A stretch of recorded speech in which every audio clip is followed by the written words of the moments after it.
Sorry,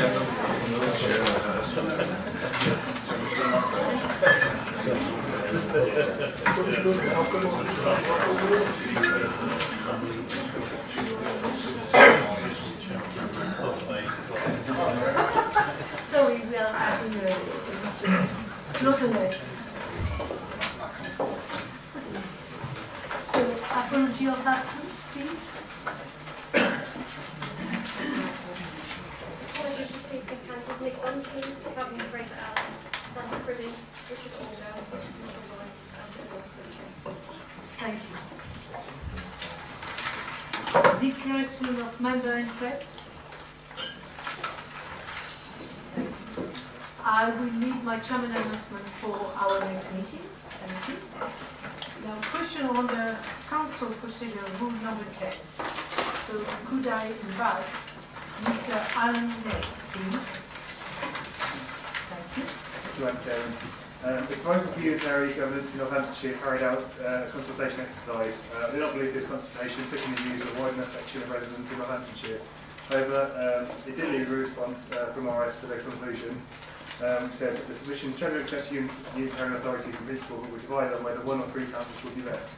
Some large organisations prefer one, while many others prefer three. The consultation itself does not support the two unitary proposal being debated at this meeting. Harker members of this council support a proposal which does not command a good deal of local support as stated in the requirements of the Minister. It also goes against the feelings of many of the constituents. Thanks indeed, Chairman. I want to thank Mr. Nate for his question. I have sympathy with the question, by the way, and we know from our own area that most people in this area prefer the 3 unitary model rather than the 2 unitary model, and the main reason for that is because we're not linked in Northampton Borough.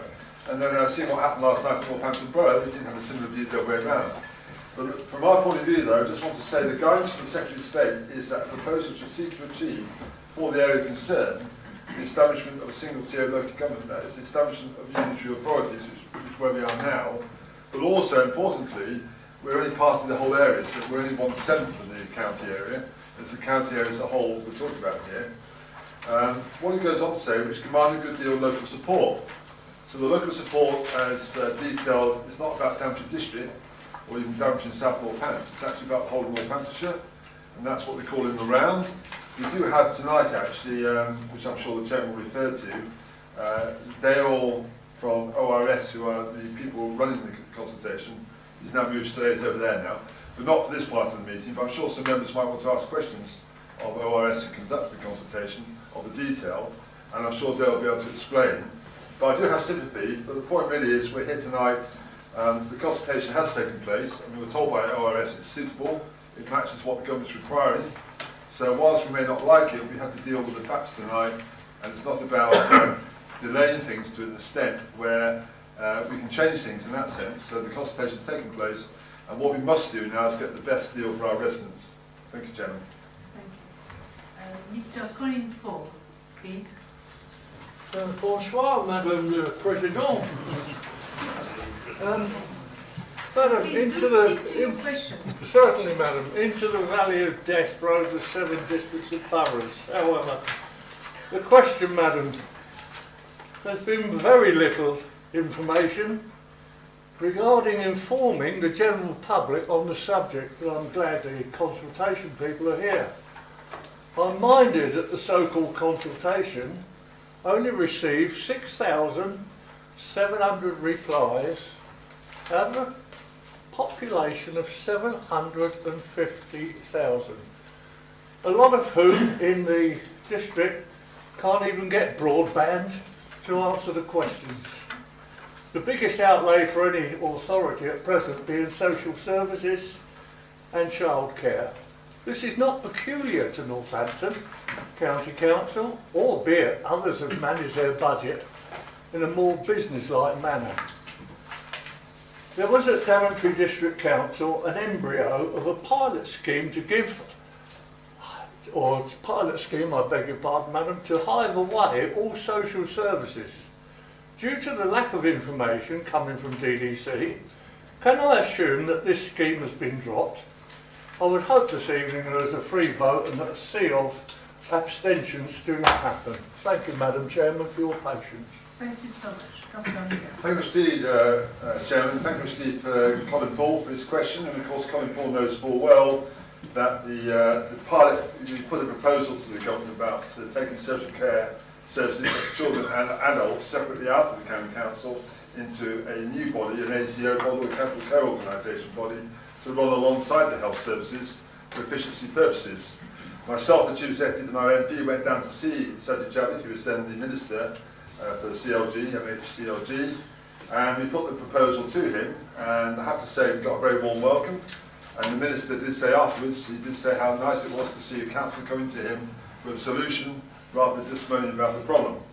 So that was accepted. And the only bit of comfort I give Mr. Paul and others is that when we had a conversation recently with the Minister, when I say conversation, with the 7 borough leaders and the County Council leader, because we've been working very closely together, the Minister was actually on holiday on the west coast of America, and he took the time to take a telephone conference with us, and we raised 4 areas, which I might go into later on, Chairman. On this particular point about transformation, he did actually give a little bit of comfort by saying that the Minister will facilitate discussions with the Departments of Health and Education regarding social care and children's services, and he said we'll notch this up a level straight away, which is quite encouraging actually. They recognise this as part of the solution to try and make sure that what we have going forward is sustainable.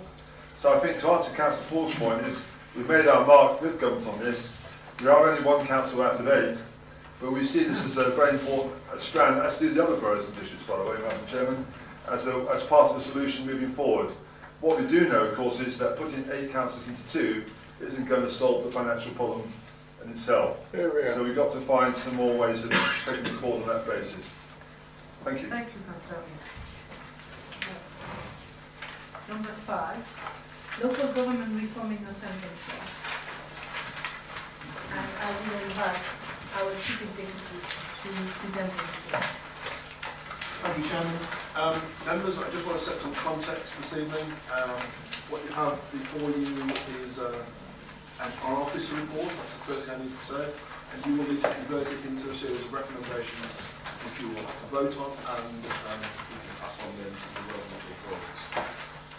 So, as Linda's already said, we have Dale Hall here from RRS, and with your Chairman's permission, if there are questions about the consultation that you'd like to have answered, that are technical questions not already in their report, then through the Chairman, Dale is here to do that. The other person who may still get here, who's stuck on the motorway at the moment, is Tony Blake. He's a representative from PwC. And again, if you have any questions on the PwC report, which is appended to the papers, he should be here at some point to the Chairman again, answer your questions on that. I first need to deal with the amendments,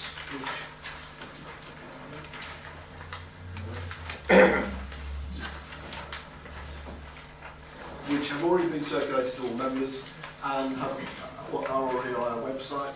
But in essence, in the proposed submission document, item 4.8.1, the first figure, rather than 5.8 million, should be 6 million, and the second figure, rather than 6.3 million, should be 6.1 million.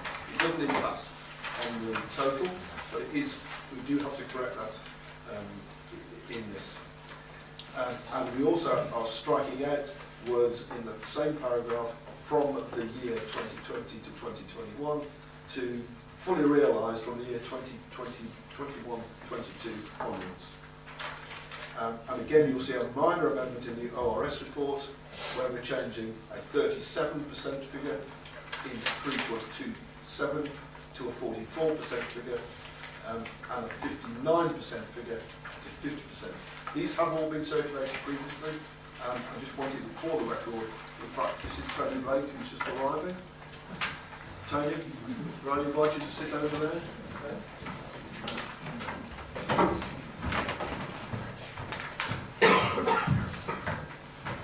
Okay, so those are the amendments, I say, already circulated. Members already have a copy of these and recorded in our minutes. You'll be aware that the government invited Northamptonshire authorities to submit a proposal for a single tier of local government in Northamptonshire. extended deadline for that submission being tomorrow. So we are really at the very last moment we can be to make this decision. I have to say that the timeline they gave us to do this work was incredibly tight. We have extended this deadline once. There was no chance the government was going to allow us to extend again because it then interferes with the parliamentary time that they are hoping to build in to be able to make a decision on the proposal. So officers of the 8 authorities, and I do say 8 because the County Council have been heavily involved in this, as have all the other leaders and chief executives, have been working really closely together. And I think it's a tribute actually to the common sense that's been shown in that group that we've actually reached the position where we have a proposal in front of us tonight. This has not been easy. 8 leaders, 8 chief execs in the same room trying to come up with a document that everyone is happy with. This is that document that you have before you tonight. You'll also know that it's been a very difficult task to fit the document around the very strict criteria, prescriptive criteria the government set in the first place. So again, credit to those who've worked on that. So before you tonight are 4 items of advice. And if I can just briefly tell you what I am expecting and I'm hoping that you will oblige, you will need to decide fundamentally whether you wish to submit this proposal or not. If you decide to submit the proposal as written, there is no opportunity this evening to rearrange the words or add words to the proposal. Either the proposal goes in as written or the proposal does not go in from the Daventry District Council's signature on it. That's a really important point, because we could waste a lot of time tonight delving into what the proposal says, trying to amend it, and actually we won't be submitting it on that basis. It will be submitted either as it's written or not at all. Therefore, if you decide not to submit it, this advice 2 falls away. We don't need you to make that decision. However, advice 3 and 4, which is about governance, interim governance and resourcing, you will still have to make a decision. Because if you decide not to submit the proposal, you will still want to be around the table. And the way to be around the table, 1 is to get involved in the interim governance, and 2, to put your £500,000 in as part of the overall package to make this work. Chairman, I think that's all I need to say at the moment. Thank you. So, we would like to start the debate, please. Councillor Miller, please. Thank you, Mr. Chairman. Just grabbing you a second as I present the paper, and I'd like to come back at the end to answer any outstanding questions and then make the proposals for the actual resolutions for resolved items. So you can have the debate first and then come back to that, if I may, Chairman. Exactly. Thank you. Fine. Thank you, Mr. Deedy. I just want to say to start with, this is a very sad day for Daventry District because this council has been very well run for many years. We offer great value to our residents, the amount of money we charge them. And I think it's a sad day for our staff also, who have worked extremely hard over the years. And we mustn't forget that the staff are part of this collateral damage that's been created by the failure of the County Council. And the County Council failure is unique in its own right, the first one I understand in the country that's occurred so far. And that's why we're in the position we're in now. We're not actually doing it because we think it's a good idea. We're having to react to the situation we're in. And just to reaffirm what the Chief Executive said, I've been most impressed by the new leadership of the County Council, who have obviously worked with the districts and boroughs since this all blew up, and a very productive and positive way, along with all the boroughs, to try and find the best way forward for our residents. And it's the residents I think we should focus on tonight. And whilst it might be very tempting to be angry, because everyone's been angry about this, at all different levels of anger, not only the councillors but also the residents and about what's happened, tonight we're not here to look at the retrospective bit, because obviously we know about that, and we made our views very clear, Chairman. From the Conservative administration's point of view, we have 3 budget responses going to the county in the last 3 years, before the last one, clearly stated very clearly our concerns about their budgets, which of course were poo-pooed by them, but turned out to be right by, we were not surprised we're right, because we're only using their figures. The point I'm making about this is, we told them in advance that we didn't think this was a good idea to build Angel Square. We told them in advance we thought their budgets were going the wrong way.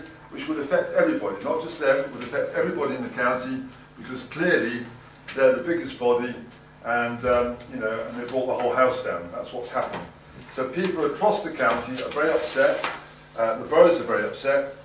But I think tonight we have to have a bit of maturity about this to think clearly about what we're doing tonight. We're actually 5 councils have already met, and 5 councils have agreed to submit the bid.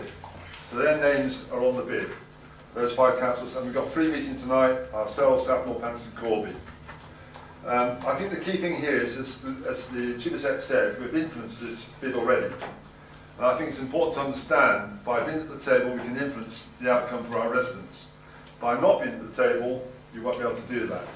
And whilst it's tempting for the opposition, I understand that, to actually hit back and say we can't support this, I think the opposition should think very carefully about, do you want to have influence as we move forward into the new unitaries? And I think the best influence we can have is to have a positive part in this process, despite the fact we don't like how we got here. I think it's important to be at the table and to try and influence in the right way the outcomes, best outcomes for our residents moving forward. One of our concerns, of course, is we're going to be lumped in with Northampton Borough and South Northants. South Northampton and Daventry alone cover 50% of the area of Northamptonshire. Because we only have population roughly 180,000 at the moment, and that will grow because we have growth in our area. The borough's population is 220,000, so at the moment the borough, of course, will be the biggest party to the new unitary, and what we have to do is try and influence our best efforts to make sure our rural areas don't get forgotten in the new unitary, and to try and make sure as we move forward, and I urge all members to get involved in this process moving forward, we try and get the best deal we can when we move forward into the new unitary. At this council we had a working group set up where all members were invited to attend. We had 6 meetings, and I have to say well done to all the members of that working group. We also had a member session where it was talking about the proposal going forward, and that was well attended. Bearing in mind it's holiday period, Chairman, you know, and also all at short notice. So I was very impressed by the members who did turn up. And I'd like to thank all the members of the working group, and Councillor Richard was on there as well, for their input, because it is a cross-party effort, this, to try and get the best solution for our residents. I'd like to just turn now to the actual, first thing I want to just highlight, Chairman, is on page 43 of our papers tonight, the executive summary of the PwC report. And in the first paragraph it states very clearly in that we won't be making this collective proposal unless without the Secretary of State's intervention. Now we understand why the Secretary of State intervened, and I think that's become more apparent as the weeks have gone on. And I know that you, Madam Chairman, are involved at the County Council end, and I have to say the new leadership of the County Council has behaved in a very cooperative way with the boroughs to try and find a sustainable solution moving forward. And I know we've got some members in this chamber who are heavily involved in that process, because obviously what we've got to find, and it's still not confirmed yet, is the exact position of the County Council's financial position, which we know is not good at all. And that, of course, may be transferred into the will be transferred into the 2 new bodies. And what we're very concerned about there is about the sustainability of 2 councils set up, inheriting that particular issue of debt and deficit. We have suggested to the Secretary of State, and did that in the phone call, also about setting up a residual body where you part the deficit and the debt. I'm not saying how, I'm not technically knowledgeable enough to know how that will work, but to part it separately and give the 2 new bodies a fresh start. And that's obviously in the Max Callum report about starting afresh. But also we have to make, that would be precepted, by the way, to the local taxpayers that was set up. So there's no get-out clause here for taxpayers, because I think the government wants to make a very clear message that what happened in Northamptonshire is not acceptable, and it mustn't happen again. And not so other people don't think, well, that's all right, so we can go down the same route, and there'll be no consequences. So in a way, we're ahead of the game, unfortunately. But I think the point we've got to do is to move on from that and now work forward and make sure the 2 new councils that are set up, A, have a chance of working, Madam Chairman, but also make sure we don't cut too many services. I think the point about service cuts, you can always balance the budget by cutting everything. And I think one of our main aims is to try and maintain services collectively, county and district, to the best of our ability. Also on that second summary, it talks there about the cost of savings, and we'll come on to that a bit later, the depth of existing financial problems, and so on. So coming back to the actual reform proposal, this is the proposal going into government. I want to just highlight a couple of points, Chairman, on that one, if I may. What we're saying on 1.7 there, we said this all along, that together our proposal to the Secretary of State to become obvious that whilst the local government, the organisation, can achieve a level of cost savings, 8 councils into 2 isn't going to solve the problem. Just creating 2 new councils and banging everything into the 2 councils is not a sustainable solution. So therefore, what we're really looking at here is public sector reform, which goes back to the point Mr. Paul raised about we have to involve other bodies in the public sector to try and find the solution collectively. And I'm sure there'll be efficiencies to be made if that was to happen, which hopefully on behalf of our residents, we're trying to find here, on behalf of our residents, the best solution moving forward. But I don't want to pretend that the residents aren't going to pay the price for this, because they clearly are. The council tax is bound to go up substantially, I would say, in the next year or so, for Northamptonshire, to cover this incredible mess we're in at the moment. And I think also it's important to understand that if we have a residual body, there'll be a precept on that. I think that's the best solution, because that way at least the 2 new bodies have a chance of being able to manage themselves properly. And I think that's important. But I think also what's important is to make sure our residents get the services they deserve, because if we pay more money for them, and I'm sure there won't be as many as there are now, and I think we have a duty to try and do the best we can to maximise the services available. What they've said here quite clearly is to leave the history behind, and I agree with that. That's the residual body proposal. You have to leave the history behind to move forward in the right way, and I think that applies to a lot of areas actually, which we want to cover now. Viability is the key thing here, and it's about supporting infrastructure, because as you know, Northamptonshire, we have a massive growth agenda, and all 7 boroughs across the county have been very proactive in the housing growth agenda and in providing better services on the back of housing growth for all our residents. And we must ensure that's not lost when we move to the 2 unitaries. So the 4 points we met with the Minister, we spoke to the Minister on the phone and his aides, senior civil servants. We spoke about 4 areas. One is about beginning with a clean slate, tabula rasa to the Latin of it. We start with a clean slate. The new authorities start with a clean slate. So on that basis, that's why I said about parking the debt and the deficit somewhere else, and they start afresh, and hope on that basis, with good management, good political management also, you'll be able to move forward in a sustainable way. So that point was made very clear, and I raised the point about that, about the residual body, which at that telephone conversation, and the government seemed quite interested in that idea. Well, I'm not saying it will happen, but we raised the issue, because how else can you get rid of it? The government aren't going to pay it off, aren't going to remove it. There has to be a way forward where we park it, so the 2 new bodies aren't burdened with the past. So it's about that fresh start.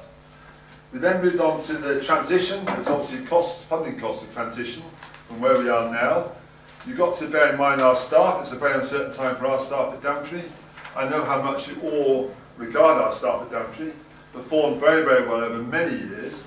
And I think that's been recognised. And I think, you know, we have a debt of duty to them to make sure we do our best for them when it comes to the new unitary. Some staff may decide to go, some may decide to stay on, try and get jobs at the new unitary. But clearly it's a very unsettling period, Madam Chairman, for our staff. And I think members are aware of that, and we want to do our best for them to make sure that we do our very best for our staff who've actually performed extremely well over the years. You mentioned transformation of public sector reform, I mentioned that already, and infrastructures to make sure the government understands that you know, we are very keen to get growth deals into the county, and we did get some comfort there when the Minister did say recognise the work done in Northamptonshire, recognise the work already done in Northamptonshire, but he said rest assured we'll support Northamptonshire growth deals. So the point about this is once we get this new body set up, the growth in Northamptonshire will not be forgotten. So we're moving forward on that basis that we're going to try and carry on this business as usual. I want to end, Madam Chairman, on just referring to paragraph 411.1. I think this is very, very important because actually this is the basis of our bid. This is about a joint bid, by the way, Madam Chairman, between 8 local authorities. And let's bear this in mind, it's quite easy. I mean, people on this council will know we have moved a lot in the last few weeks. And that's about having influence to try and make things better for our local area. And that's why, Madam Chairman, I think it would be a very silly thing to do to actually oppose this bid, which we know is going to be submitted anyway now. because actually that gives a very poor signal to our residents about the fact we should be there fighting their corner. We can't stop the national stuff, we can't stop the county stuff now, it's too late. What we can do though is shape the future. So on 411.1, we make it very clear in our collective bid to allow stable reorganisation to take place and give the establishment of the two unitary authorities any chance of success. There are several areas where the councils will need to work with the government to address some significant implementation challenges. It is essential that these challenges are met head-on and that government commits to meeting the challenges and ensures that we are collectively equipped to deliver success. This is the basis of the council's sign-up to this proposal. This is not just a hope proposal. We're saying to government, we're not saying that's our proposal and then walk away. We're saying to government, this is your part of the deal now. We put a proposal forward. You asked us, we responded to your request. We put forward a proposal which we worked on very hard over the last few weeks, which actually is not easy when you've got 8 bodies with all different genders and what have you. We're saying to government, now you've got to do your part as well. And I think if we sign up on that basis, it gives a very clear message to the government that we are working collectively together on behalf of our residents to get the best deal for them. I'll finish there, Madam Chairman. Obviously, I'd like to come at the end to make a proposal for the 4 recommendations and also to cover any points that aren't covered in the meantime. Thank you. Thank you so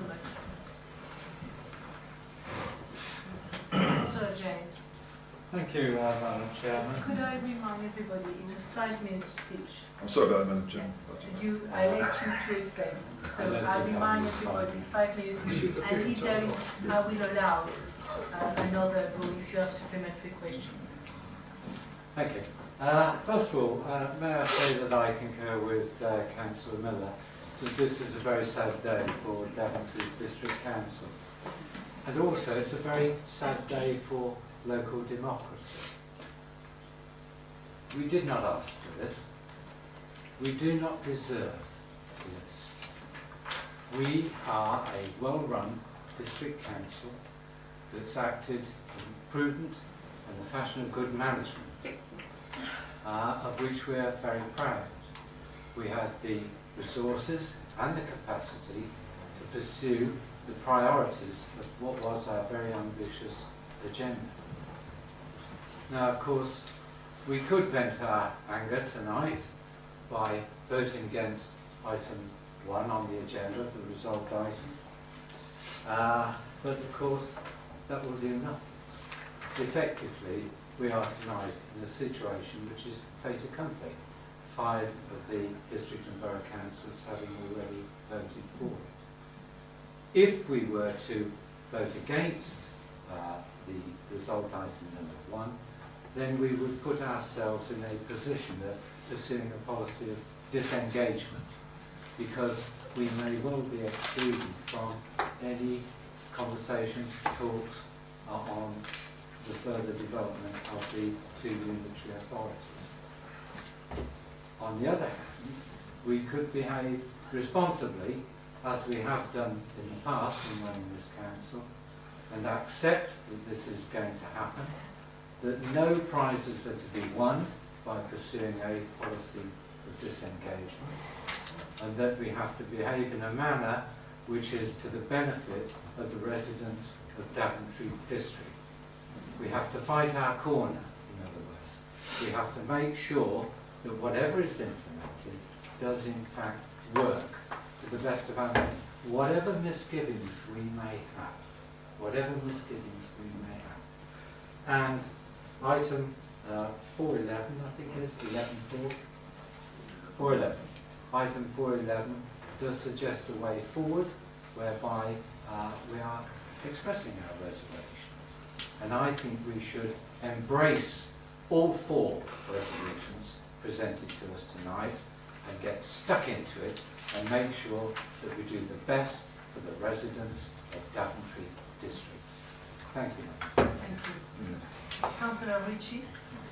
Chair, I would like to ask a question at this stage and speak later in the debate, if that's acceptable. Yes, please. My question to you is to our representative from PricewaterhouseCoopers. At the earlier briefing session that we had a week or 2 ago, I asked if the report was going to contain any information on what the costs were of moving from having simply one team managing social services in the county to moving to a structure where instead of one director of adult social care, we will need to have two directors of children's services and so on. And I asked for what the costs would be of splitting social services into two sections, recognising that there may be professional services that at the moment cover the whole county, but in the future they would need to be provided separately within each of the two unitaries. I couldn't find anything in the report that gave an answer to that question, and I wonder if our colleague from EWC might be able to help. So could you help, please, or was it in your remit? Thank you. Mr. Blaine? I can explain the way we did the calculation for senior management. So we looked at the senior management costs from all the current councils using the transparency information that's available, added that all up, and then we took a view looking at other analogous unitary authorities about the size and the costs of the management teams that would be expected, and then looked at the difference between them, and that gave us part of the simply reorganisation related change. So there, to answer your question, there isn't in that a level of detail about social care explicitly. It's included in the general assumptions we made about the overall size of future management teams for two unitary authorities. Does that things that answer your question, Councillor Richard? It confirms that there is not a figure that anybody can give us. Thank you. Yeah. Councillor Chandler, please. Thank you, Chairman. I wanted to begin by congratulating those involved in the working groups and in the effort they put in and the achievements they've reached in such a short time scale. Although we've known since the publication of the Best Value report in March that something like this was going to happen, the detail has only emerged slowly over the months, and people have had to react very quickly to change, and they have demonstrated that they were capable of doing that. Like most of my colleagues, I think, I don't like this. It was thrust upon us, and we knew it was going to happen, but we didn't quite know how brutally, and we can bewail the fact that we don't like it, and it's not fair, and it's not democratic, and all the rest of it. My own view has developed and changed over the last 2 or 3 months as things have become clearer, and I'm now of the view, Chairman, that it would be irresponsible not to support this proposal, because by so doing we would, as has already been indicated, run the real risk, it is a genuine risk, of being excluded from further debate and discussion, which would debar our having any influence at all over the future shape of local government in Northamptonshire. So my own view is that we must support the first proposal in the advice that we've received this evening. Thank you. Thank you, Councillor Chandler. Councillor Schaefer, please. Chairman, thank you. This indeed is a remarkable submission document, particularly given the timescale in which it was required to be produced, and the fact that you have involved 8 previously very differing representatives, 8 leaders, 8 chief execs. For them to come together now apparently in a concerted degree of friendship is remarkable. And the document itself, I learned just before this meeting, was drafted by our very own Deputy Chief Exec. And clearly his negotiating or political skills added enormously to having such a document before us, which was not, I'm sure, easy in the last few months. I didn't ask how much blood was on the wall, but there must have been some, no doubt. But in any way, the walls are doubtlessly whitewashed now, and we have what we have. We did have a modest debate about unitary authority many years ago, before most of us don't remember it. And the obvious things were said at the time, which is that clarity is the main advantage of a unitary authority, that the ratepayers know exactly to whom to turn for all the services. And so that will be a plus that comes out of this particular event. I believe that the clean sheet point is absolutely critical. And I believe, however, that you can be reasonably confident about the clean sheet being achieved. The clean sheet, Chairman, I think has got two very distinct aspects to it, what I call the financial aspect and the democratic aspect. And they're very different. The democratic aspect is actually much more difficult, I suspect, to address. But the financial aspect, we are told that there's a deficit of an unknown quantity, some figure between possibly 50 and 100 million on the revenue account. How is that to be dealt with? Well, Councillor Brown was using all capital receipts available, and that was determined to be unacceptable, and hence the County Council ended up with, as you know, Chairman, the deficit that it currently has. But there is still the cash available, I believe, from these capital receipts. We understand that the government is proposing to be fairly flexible on the use of capital receipts. Not only the 50 million that's, as I understand it, sitting there at the moment, but also Buxton Fields will be generating significant receipts, and that's coming to planning next month. Also, Overston, there's a lot of land there, which is owned by the county, currently reluctant to dispose of, but that is a source of capital receipts. The government would probably also have an eye on the reserves of the other authorities. Not exactly easy to determine. My best guess at the moment, through looking at the last available accounts of the borough, Southampton and us, and the last available accounts of the borough are actually a year old because they're not yet finalised this year's. Best guess there is about 70 million of what we would call uncommitted capital, uncommitted reserves, both revenue and capital. Broadly, I've come up with that figure simply by looking at the three sets of accounts of those three councils.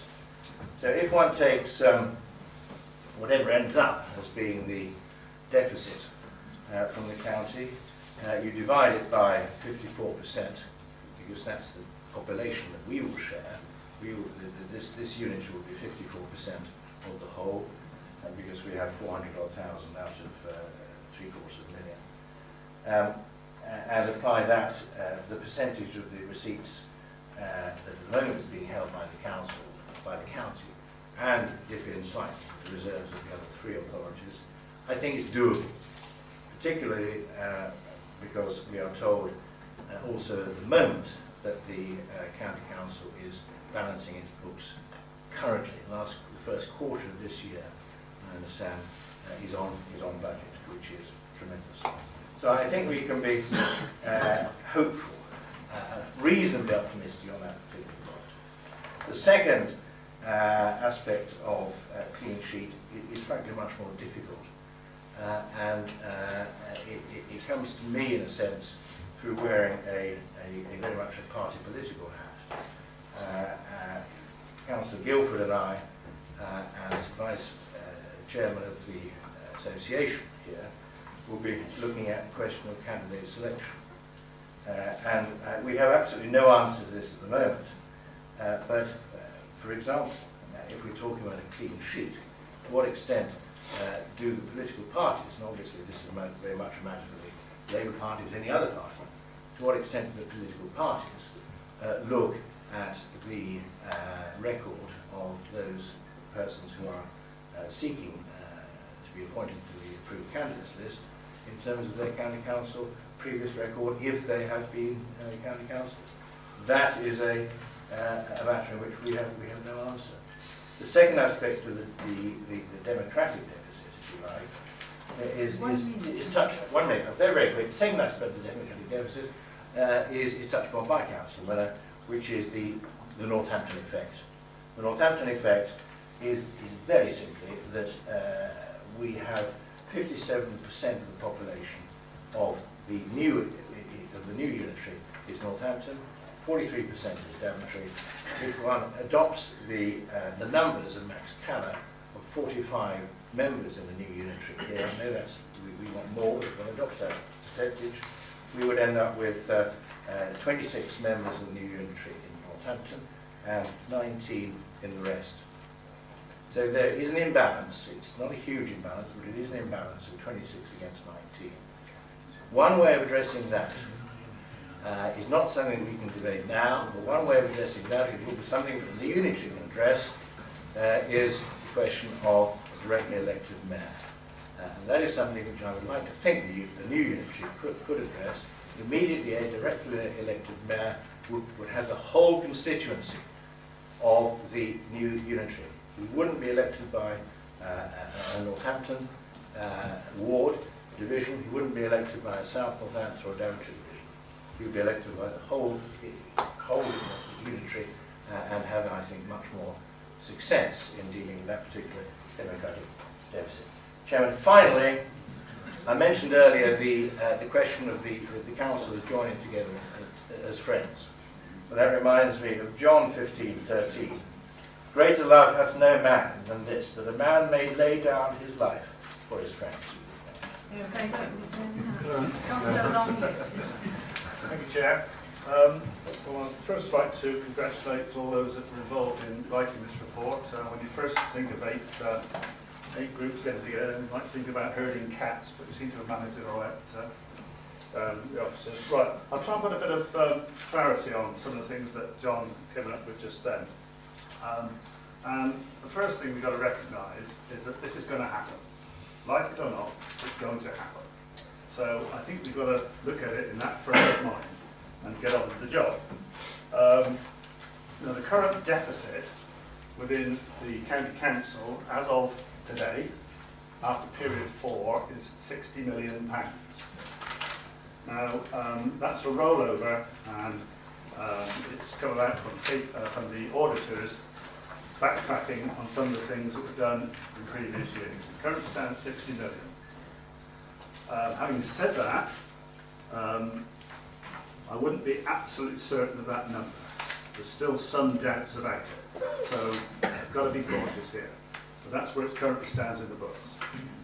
We then move on to next year, and there is a grant reduction of £50 million. Now there will be increases in the council tax, will mitigate that to some degree. So I think we've got to be planning on something circa 100, maybe. It's a bit of a guess at the moment, but that sort of order of magnitude, big number. So my belief is that we should get on with the job and start concentrating on how we're going to handle that deficit. The current position within the county is that it's hitting plan. Period 4 still on plan on a revenue basis, but that may not necessarily be the case the whole year. There's still maybe some things that pop out of the woodwork. So we should be concentrating here on what we do with that circa 100 million. To answer your other question, John, was the capital receipts as we stand today is just under 75 million. 73 point something. So, and that's rising, that's Buckton Fields and other things you rightly point out, that will rise. Now, nothing's going to happen to that. The government isn't going to put any money in, that's not going to happen. But with 75 million, circa 75 million, and rising, there'll come a point in time, probably sometime next year, where a decision will be made. There'll be a deficit, there'll be capital receipts, where would it go? Who knows? So that's the current position, and I hope that clarifies the matter for everybody here tonight. Thank you, Councillor Longley. Thanks, Malcolm. Councillor Dabbs, sorry, I had Thank a you, Chair. hesitation. There was a moment hesitation there. but no repetition. Okay, excellent. Members, Chair, a little bit disappointed, I think, in what is coming out tonight. I'm sure there will be more congratulations. What a wonderful report has been done. What a marvellous effort has been put in. Now, I don't doubt that we've got a serious financial situation at Northampton County Council. It's bearing down on us right now. Nobody's going to dispute that. But I've got a big question in my mind, is what should we be doing about it?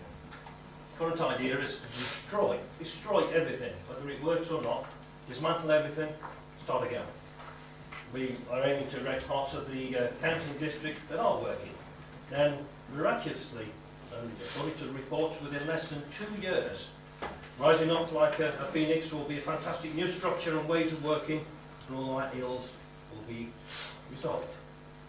Quite frankly, I think this is a disaster that is pending. Let's look at the facts.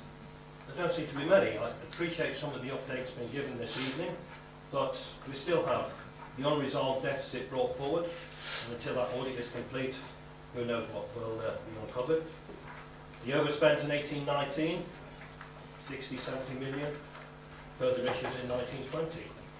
But then again, what about the PwC report and the facts in there?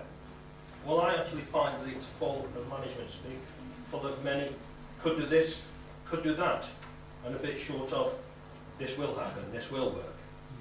It represents, unfortunately, a very, very big risk. But I do credit them with one recurring theme. It comes back time and time again. Transition won't fix the problems. Only transformation might. Transformation is needed, new ways of working. There are huge risks with that one. PwC note that transformation will be heavily dependent on IT, new IT. It gives me grave doubts as to whether radical changes could, as PwC might say, deliver the savings required.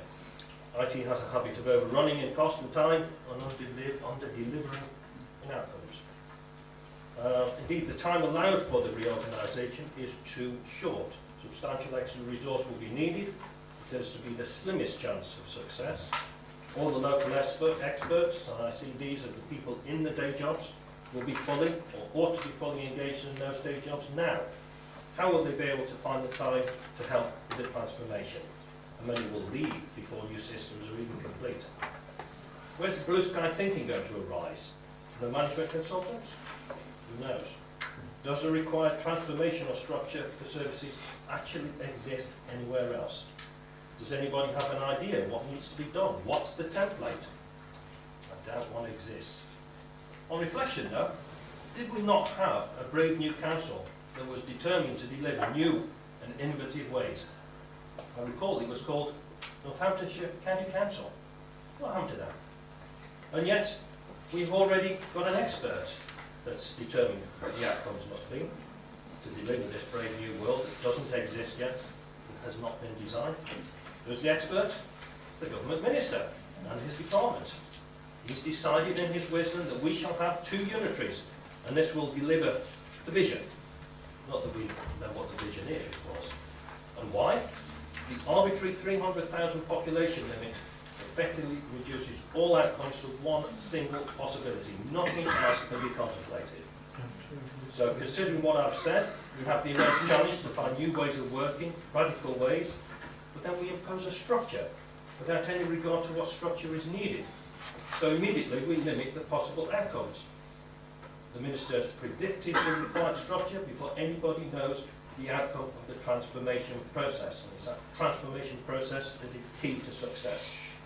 Surely we should work out what to do, how to do it, and only then what structures are needed to support it.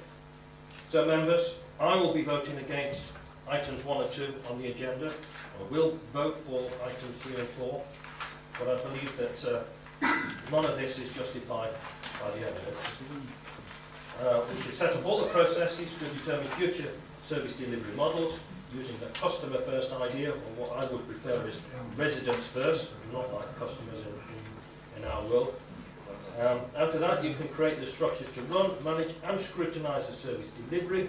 You may end up with 2 unitaries from this, fine, or even a county council in districts as today. Something else, who knows?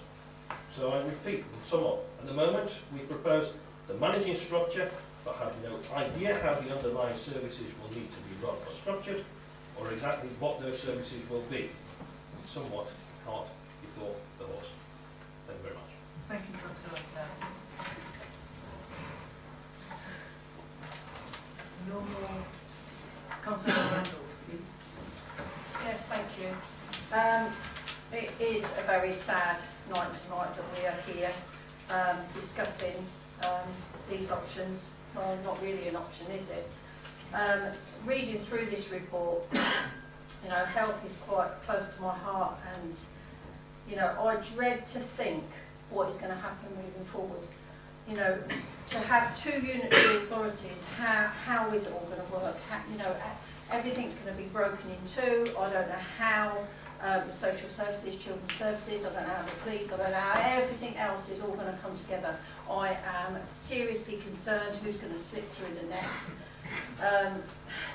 You read through the report, and as my fellow councillor gave a very good detail of what is in this report, and it's just full of emptiness, really. It doesn't really, there's a lot in there, but it doesn't really say a lot. I just feel that we have got our hands tied behind our back. We've had this enforced on us. We're told that two unitary authorities will be best. Well, why is it best? You know, where does it clearly say, why is this going to be, you know, why is it going to be best? Why is it going to work better? I've heard all sorts of different discussions. I've heard from the ex-leader of the county council how it was government's fault, that they're underfunded and that's why they got in their mess. You see all the stories that are out in the paper at the moment about how they've misspent money, how they've bought boxes at the Saints, and you know, and it's the residents of Northamptonshire that are left to suffer, and we're going to pay dearly for this. We don't know how much we're going to end up paying dearly for this, because we've really got no idea. We don't know what our council tax rises are going to be. We don't know what the services are going to be cut, and it's just a complete mess. So you know, it's a lovely document, but really doesn't really tell us a lot. So for us to try and make, just for us to try and vote on something that really doesn't tell us a lot, it's just sad and just very disappointing. Thank you, Chair. Thank you, Councillor Randall. There we are. Councillor Ritchie. Thank you, Chair. In some ways, I sense that this evening we're all on the same side. We're angry at what has happened. Yeah. We're dismayed at what it means for this council that we're members of. We know the proposal is going to go forwards. For once, I think I'm going to disagree with my colleague, Councillor Randall. She said she thought it was a nice document. I think it's an awful document. Yet, that is the only thing that we have got. And I think the only thing that we need to think about is how we actually react to it in a way that puts us in the strongest possible position to argue the needs of our residents in this district. I think that we've got a proposal.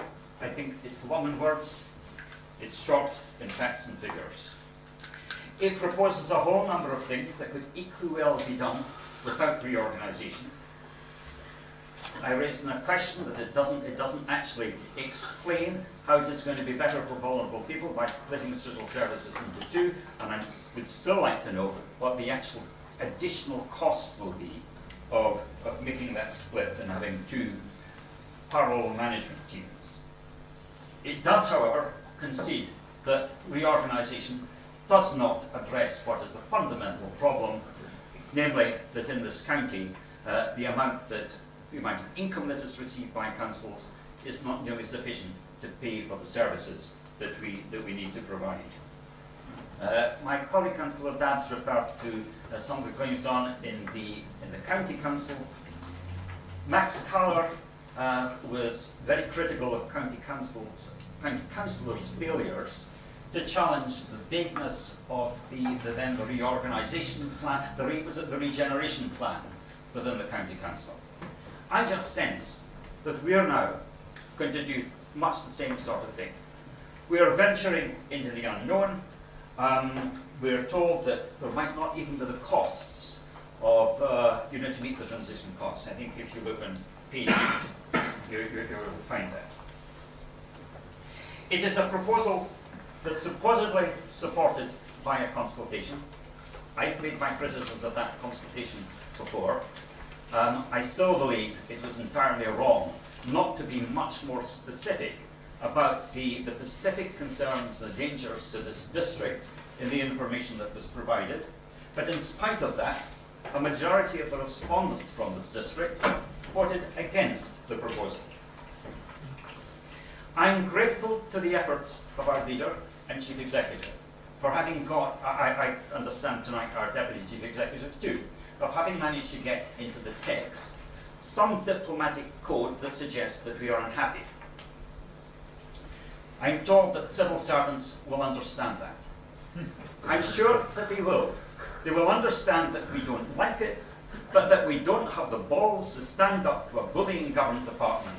We don't have the resolve to resist a further erosion of the relative autonomy of local government. I just feel that we've made it clear that we're unhappy, and what have we got for it? We've asked for the cost of transition, we've asked for cost of transformation, we've asked for other things. We have got nothing.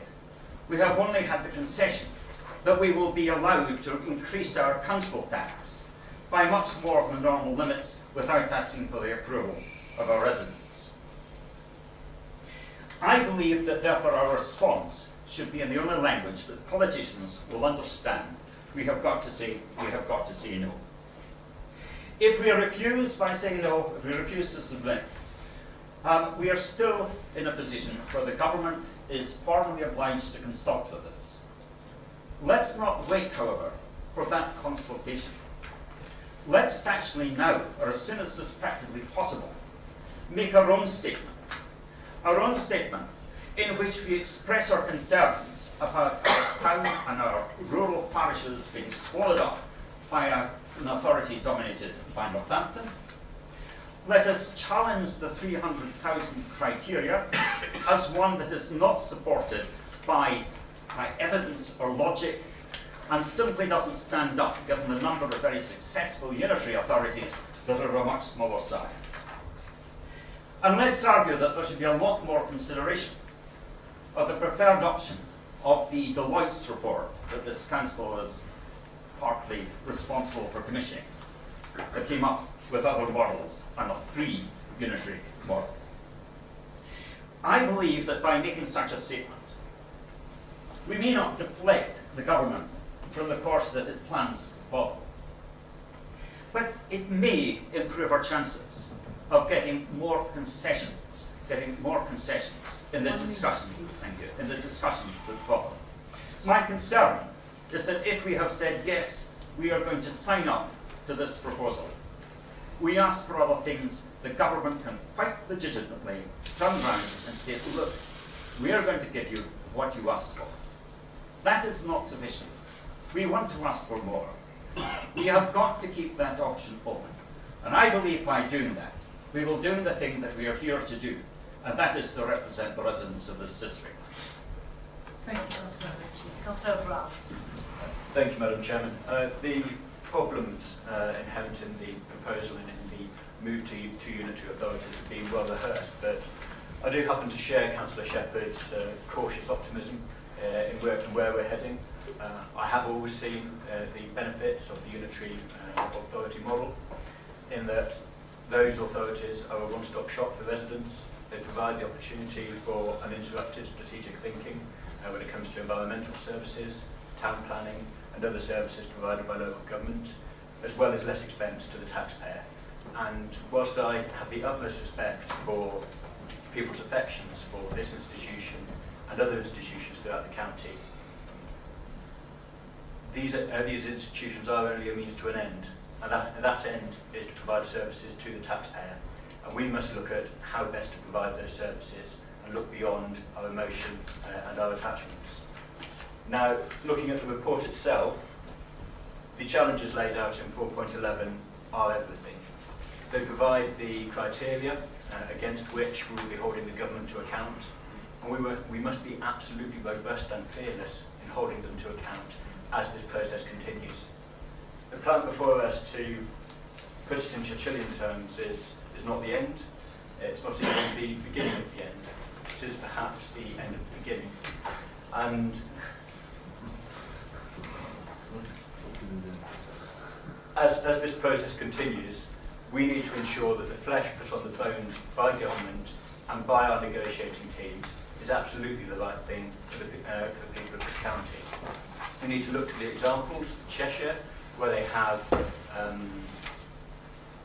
local boards who provide a perspective from the rural areas to counteract the overriding interests of the town, because whilst at the moment Northampton may only account for 57% of the population, once you remove the border that is currently Daventry district to the east of our district, in fact the people of the town may make up a far larger proportion of the population of the new unitary, because of the developments that have been instigated on our eastern border and by other districts surrounding Northampton. Those people living on the edge of our districts will be looking into Northampton rather than looking back to Daventry once these new authorities are established. I just want to finish, Madam Chairman, on making a comment about social care, because ultimately the situation we find ourselves in, whilst it has been greatly exacerbated by the mistakes made by county councillors in the past, has been fundamentally brought about by the situation with social care. And it is my sincere opinion that local government has no place whatsoever in handling adult social care. Adult social care is health care, and it should be handled as such by central government.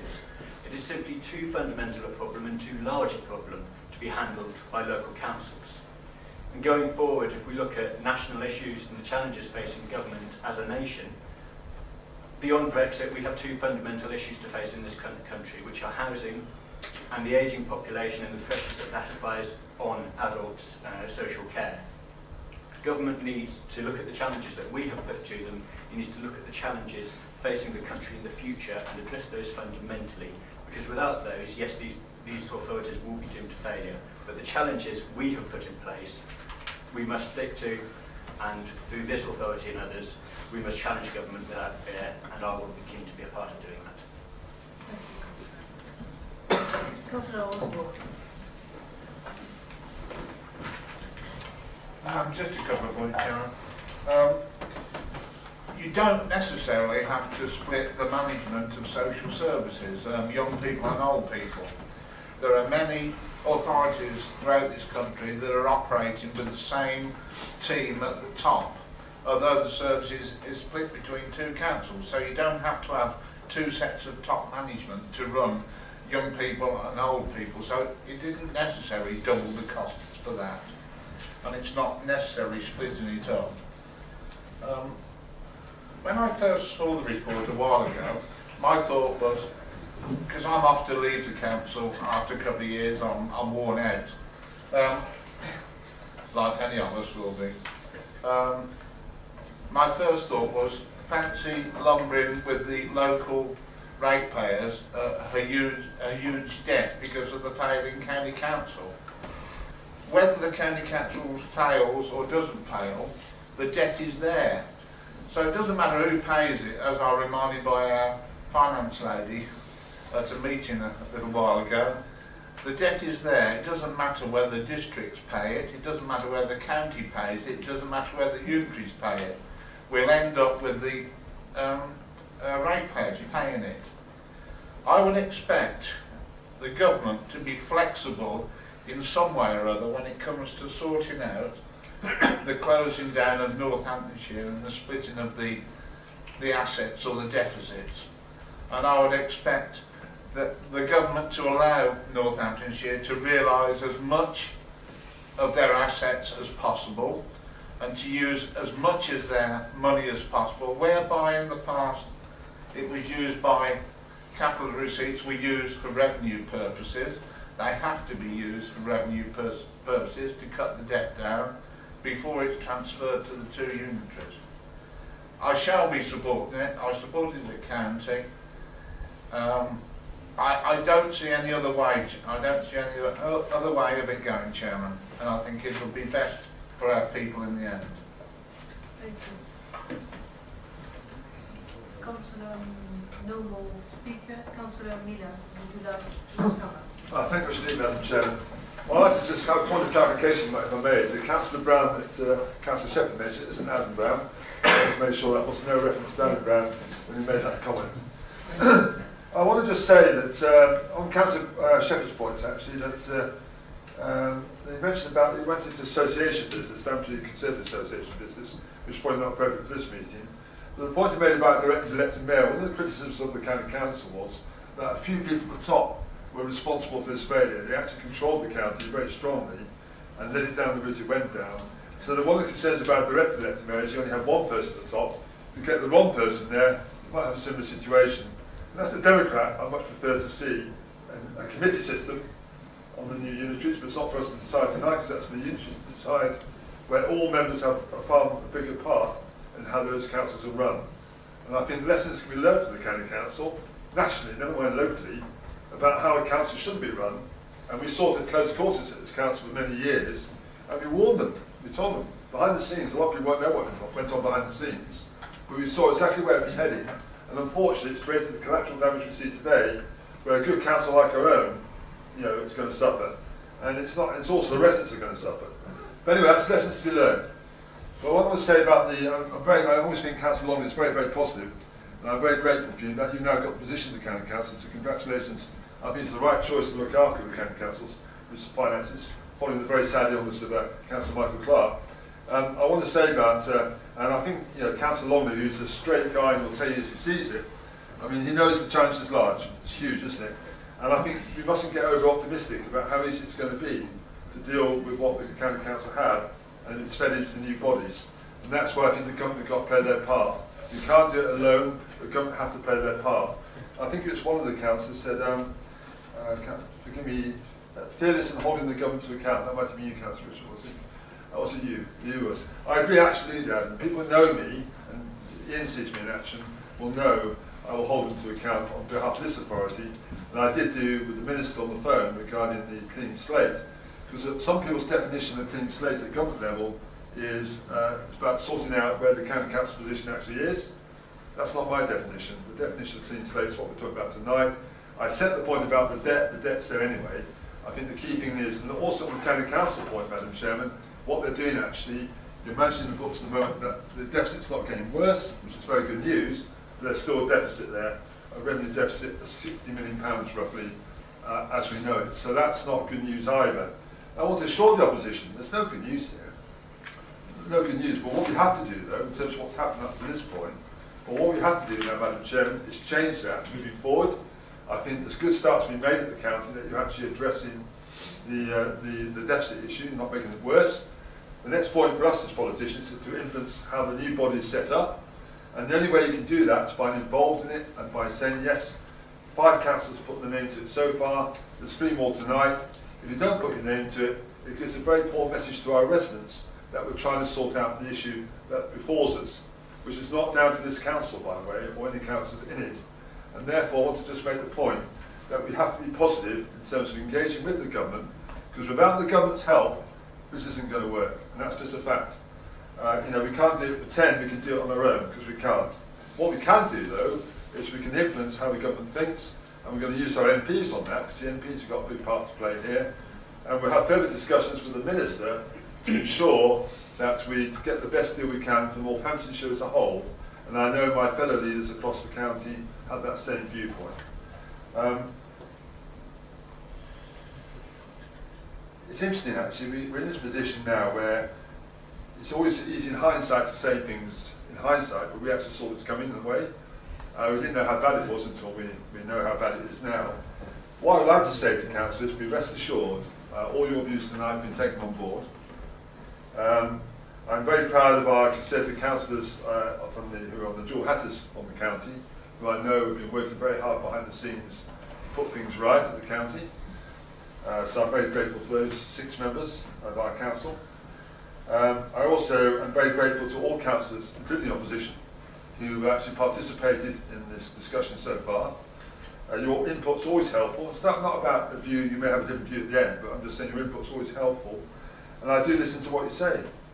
So when Councillor Dav says no good news, I agree with you. That's no good news. But what we're saying is we have to move forward from that now and create some better news. Because if you just hold your hands up and surrender by voting against this, you're actually not doing the residents any good. We have to get in there and influence the way forward. No one's holding us to account. We didn't cause this mess. But what we have to do now is do our best for our district residents.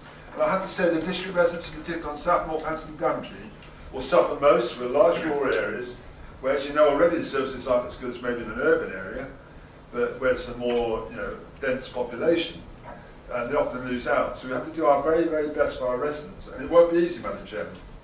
And I'm talking to the leader of South Northampton. We had a meeting this week, and we're meeting tomorrow morning, breakfast meeting with the borough leaders, so the three of us are meeting to discuss what we can see moving forward in terms of our collective efforts. But clearly, and one of the things I think we have to challenge is the Boundary Commission, because the Boundary Commission will only work on the number of members per population. That's their current stance. So we have to think of a way collectively in this council and South Northampton to make sure the rural areas have a very strong voice. And I know East Cheshire was mentioned, was it you? I mentioned Cheshire, but Cheshire's had its problems, East Cheshire's had its major problems because it has some issues going on there separately. And normally on the unitary, it takes 10 years for things to settle down. So you may go through a period of 10 years what it's going to take to actually settle things down. And I think it's very important to be honest with the public. None of this nonsense about everything's going to be all right in a year or two, because that's what the county did. In fact, they were saying that about 2 good days before it actually went under. That everything's all right. So I don't want that again. We want to make sure people know the facts. And unless you know the facts, the public wants to be treated with respect. And I think members of this council tonight have a chance to show that respect to the public by voting for the recommendations before this evening. I think that's I cover the areas, and we can move to the vote in a minute, Chairman. Thank you so much. So we are going to move to the vote, and we will take each item. So now we are going to vote on item 1. Well, I propose item 1, Madam Propose Chairman. the second Councillor. Yeah. Madam Chair, just clarify, the resolution as written, number 1, needs a bit of development. It's an invitation to determine whether to respond or not. You need to determine, therefore, are you going to respond or not. Do not resolve it as is. No. In case of, therefore, what I'm hearing is a proposition that Council responds to the Secretary of State's invitation. I think that's what I'm hearing, Chair. I confirm that, Madam Chairman. I'm proposing that we do respond to the Secretary of State's invitation. So I am taking the vote. 4. Agreed. Second.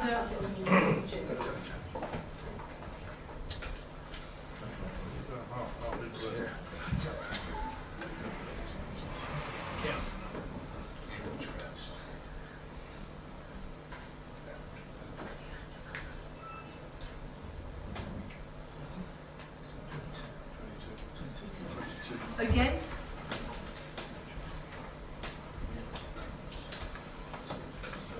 Seven. It is carried. You have to announce this out, please, Madam Chair. Abstention? Don't abstain.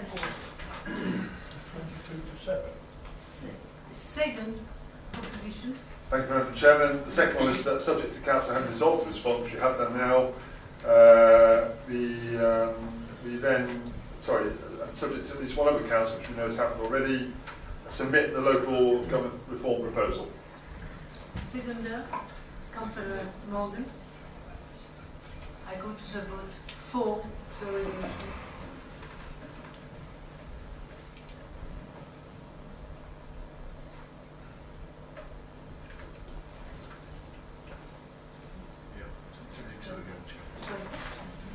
Against?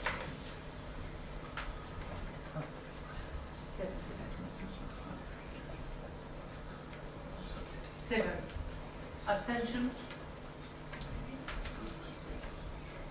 We reserve item 3.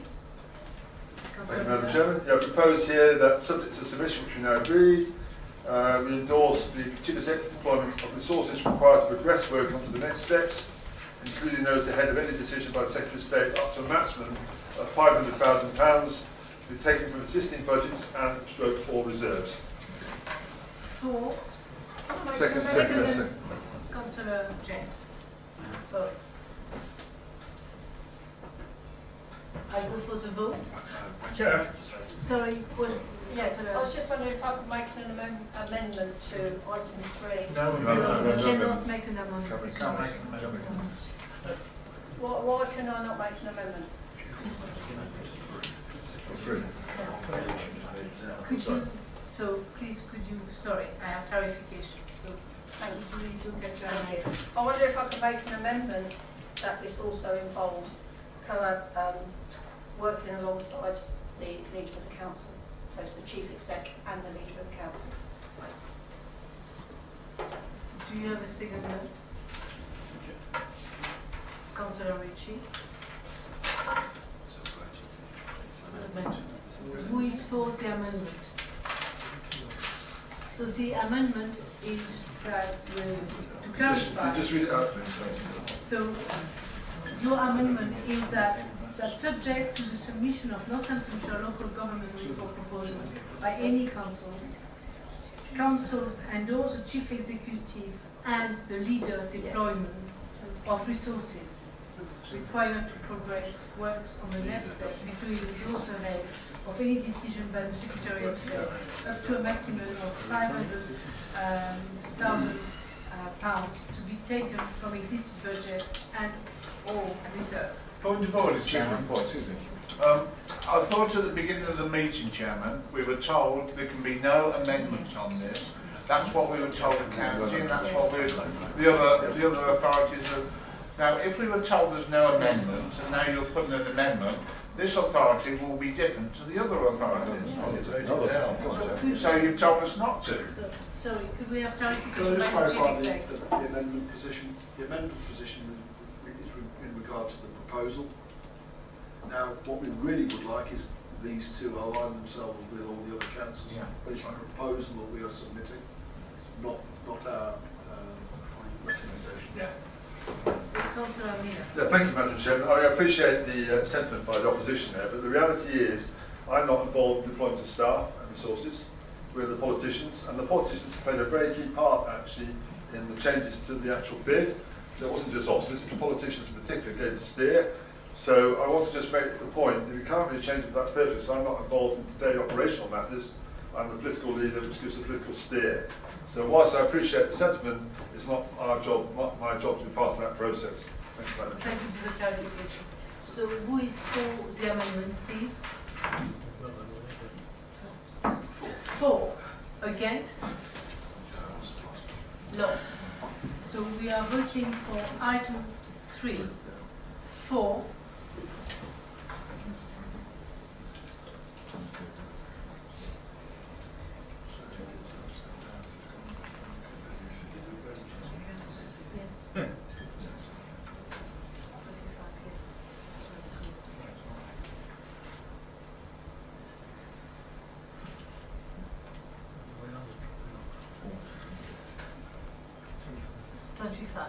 Against? Abstention? 4. Now we are going. First number, Madam Chairman. Please. 25. Thank you. Now we go to item 4. 4. Proposal, please. The proposed item 4, Madam Chairman, as it stands. Thank you. Second, Councillor Brown. For the proposal. Chair, Chair, I wish to propose an amendment. So could you propose your amendment, please? Yes. I'm broadly happy with the sort of thrust of this motion. I have 2 minor concerns in the actual wording. The first is that in the 3rd line, it says the council approves the interim governance structure. The interim governance structure. The use of the definite article there suggests to me that there is something that is already there that we haven't seen. I would have thought perhaps it might have been more appropriate that the council approves an interim governance structure, which goes on to give us the broad components of that as being the programme team and the project boards. The second part of my amendment is to add at the end, subject to these bodies having a membership that reflects the political balance within the district and borough councils that are relevant to them at this time. You might be able to tidy up that last bit of wording, but they should reflect the political balance within the areas that they serve. Do you have a seconder? Councillor Randall? Now, will you take for the amendment, please? For, against? Lost. So I go for item 4. For.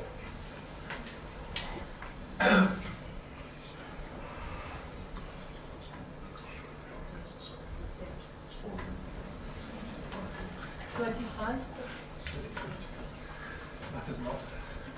We'll say 25, you've declared. Yes, Declare 25. 25. Against? 4. Abstention? No. So I declare the meeting closed. Thank you so much for your attendance. Hey, Shannon, you were there.